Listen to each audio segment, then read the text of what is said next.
নমস্কার বন্ধুরা, আমার প্রত্যেক দিনের রান্নাঘরে আবার চলে এসেছি আপনাদের কাছে। আপনারা সবাই কেমন আছেন? আশা করি সবাই ভালো আছেন। আজকে একটু জল খাবার করব। এই যে পেঁয়াজ ভেজে নিচ্ছি শুকনো লঙ্কা ফোড়ন দিয়ে, আর সব মশলা পেস্ট করে নিয়েছি। পেঁয়াজ, রসুন, আদা, লঙ্কা আর গুঁড়ো মশলা কিছুটা এর সাথে অ্যাড করলাম। শুকনো গুঁড়ো, একটু হলুদ, ধনের গুঁড়ো, জিরের গুঁড়ো, কালার হবে। এতটা দেব না, অর্ধেকটা দেবো। আজকের জলখাবারে ঘুগনি করছি, তার দিকটা ঘুগনির মধ্যে দেবো, আর দুপুরের মেনুতে চিকেনে দেবো। এতটা তো লাগবে না, পরিমাণ তো লবণ, চিনি সবই দিয়ে দিয়েছি। আমার রান্না ভালো লাগলে লাইক কমেন্ট করে দেবেন। ফেসবুক থেকে দেখলে লাইক করে দেবেন, ইউটিউব থেকে দেখলে সাবস্ক্রাইব করে দেবেন। ভালো লাগলে সবসময় পাশে থাকবেন। ভালো করে কষিয়ে নিচ্ছি এটা।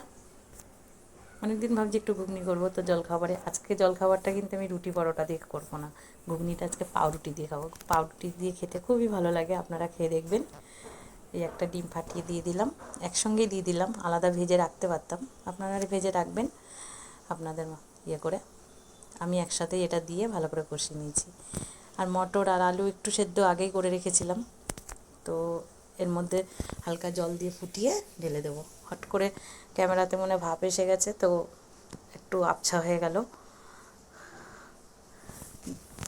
ভিডিওটা।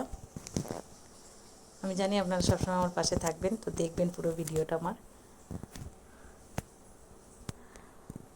আর এই যে এখন ভালো করে হালকা করে একটু ফুটিয়ে নেব, তারপরে গরম মশলা দেব।